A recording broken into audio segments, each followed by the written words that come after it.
عمران خان صاحب نے جو منحرف اراکین کے خلاف سماجی بائیکاٹ کی ایک تحریک شروع کر رکھی ہے اور اس کی وجہ سے بڑے ناخوشگوار واقعات بھی ہو رہے ہیں. آپ کیا سمجھتے ہیں, کیا اس سے ہمارے معاشرے میں زیادہ وائلنس نہیں پھیلے گی؟ دیکھیں یہ بات بہت انفارچونیٹ ہے بھٹی صاحب کہ آپ کسی پہ کوئی الزام لگائیں اور آپ کے پاس اس کا کوئی ثبوت نہ ہو. یا تو آپ کے پاس ثبوت ہو, آپ دنیا کے آگے لے کر آئیں کہ جی انہوں نے یہ کیا, انہوں نے یہ پیسے لیے, یا انہوں نے یہ مراد لیے, یا انہوں نے یہ فائدہ حاصل کیا. ان چیزوں کو سامنے لے آئیں قوم کے. کیوں چھپائی ہوئی انہوں نے ساری چیزیں؟ جب وہ امریکہ کے بارے میں بات کر سکتے ہیں, وہ لیٹر لہرا سکتے ہیں اور ساری چیزیں کر سکتے ہیں, تو آیا یہ چیزیں سامنے نہیں لے آ سکتے؟ ان کو یہ میں یہ سمجھتا ہوں کہ ان کو یہ چیزیں سامنے لانی چاہیے اور دنیا کو بتانا چاہیے, اور یہ بھی پتہ لگے کہ پیسے کس نے چلائے. یہ ساری چیزیں سب کے آگے آئیں سب کو, تاکہ پتہ لگیں چیزوں کو. ایسا کیا ہوا کہ پی ٹی آئی کی حکومت اور اسٹیبلشمنٹ ایک پیج پر نہ رہے؟ بہتر یہی ہوتا ہے کہ ہر گورنمنٹ کے انسٹیٹیوشنز کے ساتھ ایک اپنے اچھے تعلقات بنا کے رکھے اور انسٹیٹیوشنز کی رسپیکٹ کی جائے. میں سمجھتا ہوں کہ کہیں پہ کچھ چیزیں صحیح نہیں رہی, جس میں سمجھتا ہوں کہ بہت بڑا فیکٹر بلزار فیکٹر بھی ہے, اور اس وجہ سے بھی کچھ چیزیں صحیح رخ پہ نہیں چلی. پر ادھر سے تھوڑی بہت معاملات مطلب دوریاں پیدا ہونا شروع ہو گئی. آپ خود بھی بڑے اہم عہدے پر فائز ہیں اور سیاست پر بھی بڑی گہری نظر رکھتے ہیں, تو آپ کیا سمجھتے ہیں, کیا واقعی حکومت کے خلاف کوئی بیرونی سازش ہوئی؟ یہ صرف ایک پولیٹیکل سٹنٹ ہے. دیکھیں پاکستان میں ہمیشہ یہ ہوتا رہا ہے کہ جب آپ امریکہ کے خلاف کوئی بات کریں اور جب آپ اسلام کے خلاف کوئی بات کریں تو آپ اس میں سمپتیز گین کرتے ہیں. یہ سمپتیز گین کرنے کا طریقہ کار ہے.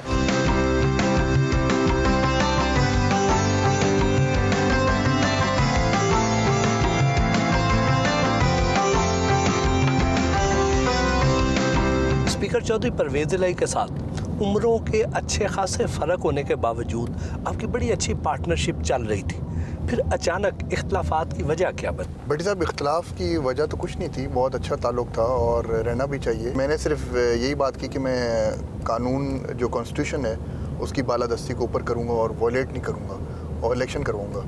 شاید اس چیز کو انہوں نے اوفینڈ ہو اس چیز سے, اور پھر معاملات خراب ہوتے گئے. آپ کی فیملی کی اور چودھری فیملی کا تعلق بڑا پرانا ہے.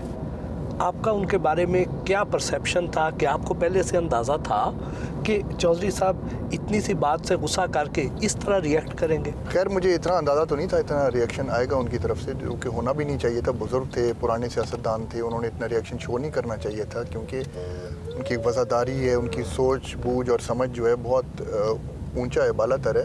لیکن ویری انفارچونیٹ شاید بہت زیادہ سی ایم شپ جو ہوتی ہے بہت زیادہ ایک ڈیسپریشن میں آ گئے تھے, اس وجہ سے پھر چیزیں بہت زیادہ ایکسلیٹ کر گئیں.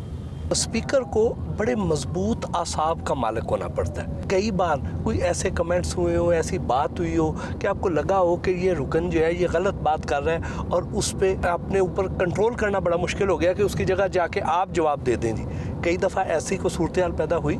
یقیناً بھٹی صاحب, اسپیکر کی جو سیٹ ہے ایک کانسٹیٹیوشنل سیٹ ہے اور بہت برداشت والی, انسان کو بہت زیادہ برداشت کرنا ہوتا ہے, اپنے نروس پہ بہت کنٹرول رکھنا ہوتا ہے. بہت سے ایسے مرتبہ ہوا کہ ممبر صاحبان کی طرف سے ریئیکشن آیا اور انہوں نے پروٹیسٹ بھی کیا, اور بھی بہت سی باتیں ہوئی. لیکن الحمدللہ بہت اچھے طریقے سے, بہت اچھے انداز میں ان چیزوں کو ہم نے ہینڈل کیا اور اسمبلی کے معاملات کو آگے چلایا. اور اسی وجہ سے آپ نے دیکھا کہ ہم نے اسمبلی میں اتنی زیادہ بلز لے کر آئے, اتنی زیادہ ہم نے وہاں پہ لیجسلیشن کی. الحمدللہ اس میں ہماری کامیابی ہے. ہم نے دیکھا ہے کہ اسمبلیوں میں بعض اوقات ایسے مذاق خیز واقعات پیش آ جاتے ہیں کہ اس میں بے اختیار انسی چھوٹ جاتی ہے, تو اس صورتحال میں اپنے اوپر کیسے کنٹرول رکھتے ہیں؟ اسپیکر کی جو سیٹ ہے وہ بہت ہی ایک سنجیدگی والی, اور اس کو ہونا بھی چاہیے. کافی ایسے بہت سے انٹرسٹنگ سٹوریز ہوئی ہیں, باتیں ہوئی ہیں, جگتیں بھی لگائی ہیں ممبرز نے, بٹ پھر بھی ہم اپنے آپ پہ کنٹرول رکھتے ہیں اور اس کو کوشش کرتے ہیں کہ اپنے کنٹرول میں ہی رہیں. قومی اسمبلی میں جس طرح اسپیکر اسد کیسر نے اور ڈپٹی اسپیکر قاسم سوری نے پارٹی لائن کے مطابق انہوں نے اسمبلی کو چلایا, لیکن آپ نے پارٹی پالیسی سے انحراف کیا اور قانون پہ عمل درآمد کو آپ نے یقینی بنایا. تو ایسی صورتحال میں کیا عمران خان صاحب نے آپ سے کوئی رابطہ نہیں کیا؟ دیکھیں میں نے جو بھی کچھ کیا میں نے کانسٹیٹیوشن کو بالا تر رکھا ہر چیز پہ, اور جو بھی معاملات ہوئے میرے سے کسی نے رابطہ نہیں کیا اس حوالے سے, اور نہ مجھے کوئی میسج ملا. جب آپ نے عدالتی فیصلے کے نتیجے میں پارٹی پالیسی سے انحراف کیا تو کیا یہ اختلافات اس سے پہلے بھی آپ میں اور پارٹی کے درمیان تھے یا اس کے بعد پیدا ہوئے؟ اس کے بعد بھٹی صاحب ہمارے اختلافات پیدا ہوئے، کیونکہ میں نے اسی چیز کو یقینی بنایا کہ جب ہم حلف اٹھاتے ہیں تو ہم پاکستان کی آئین کو مد نظر رکھ کے اور اس کو بالا تر سمجھ کے ہم اس پہ حلف اٹھاتے ہیں، اور میں نے اس حلف کی پوری ترجمانی کی۔ بھٹی صاحب میں آپ کو کچھ چیزیں ذرا ہسٹری میں لے کر جاتا ہوں، اور میں آپ کو بتاتا ہوں کہ 1973 میں جب پاکستان کا آئین بنا تھا تو اس کے سگنیٹری میرے دادا تھے، سردار شیرباز مزاری صاحب، اور میں نے ان کے اس فیصلے کو دیکھا۔ اس ٹائم انہوں نے پاکستان میں جو کانسٹیٹیوشن کو سائن کیا، میں نے اس فیصلے کو مد نظر رکھتے ہوئے میں نے اپنے سوچ کو، اپنے ذہن کو یہ کہا کہ میں نے پاکستان کے آئین کے ساتھ کھڑا ہونا ہے، کیونکہ میں کھڑا رہا۔ پارٹی نے یہ کہا کہ آپ وہ نہ کریں، آپ ان چیزوں کو وائلیٹ کریں اور جیسا ہم کہیں ویسے کریں، وہ جو میں نہیں کر سکتا تھا۔ کیویلی گراؤنڈ لاہور میں واقع اپنے ذاتی گھر آئے، خاندان کے بڑے اور بزرگوں کی یادگار تصاویر دکھائیں۔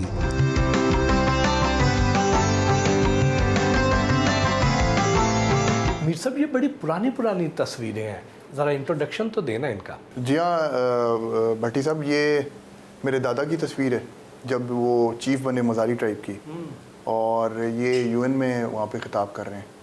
یہ نواب سر امام بخش خان، یہ کے آئی سی تھے مرحوم، اور یہ ان کے بیٹے یہ بھی کے آئی سی تھے۔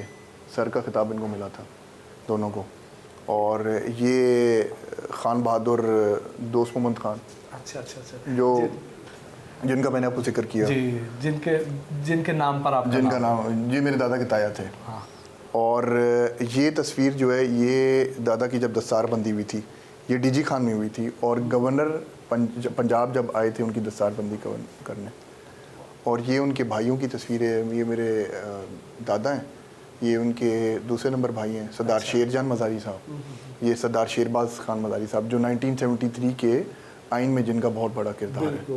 جی ہاں، یہ وہ ہیں۔ اور یہ بڑی انٹرسٹنگ تصویر ہے، یہ خان آف کلات نے ایک جرگہ منگوایا تھا، یہ کراچی کی ہے، جس میں نواب اکبر بگٹی صاحب بھی ہیں، میر بلکشیر مزاری صاحب ہیں، خان آف کلات ہیں، اس میں خیر بخش مری صاحب ہیں، آمن نواز بگٹی صاحب ہیں، یہ باقی سردار وغیرہ بیٹھے ہیں اس میں۔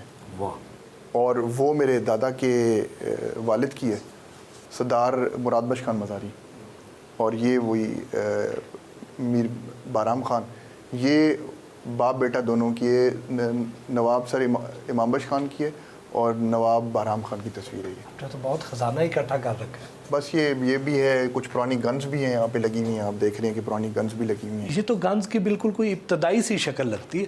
جی ہاں، پرانی گنز ہیں، فی الحال تو یہ یوز نہیں ہو سکتی، لیکن یہ ایز اے شو پیس ہم نے یہاں پہ رکھ دی ہے۔ اب گن والا زمانہ بھی چلا گیا۔ میر صاحب، آپ کے دادا 5 برس کی عمر میں مزاری ٹرائب کے چیف بنے، تو یہ چیف بننے کی اہلیت کیا ہے؟ کون چیف بن سکتا ہے؟ ایک سسٹم ہے ہمارا، جو باپ کا جو بڑا بیٹا ہوگا وہ بنے گا، اور یہ سسٹم بہت پرانا چلتا آ رہا ہے، بہت سالوں سے۔ یہ ٹرائبل ایک سسٹم ہے، تو یہ چلتا ایسے ہی چلتا رہے گا۔ آپ بھی کبھی مزاری قبیلے کے چیف بنیں گے؟ اللہ تعالیٰ زندگی دے میرے بزرگوں کو، دیکھتے ہیں آگے کیا حالات ہوتے ہیں، کیا ہوں گے، لیکن اکارڈنگ ٹو جو ٹرائبل رولز ہیں، جو ہے ہمارا سسٹم ہے، اس کے مطابق تو یس آئی ول بی۔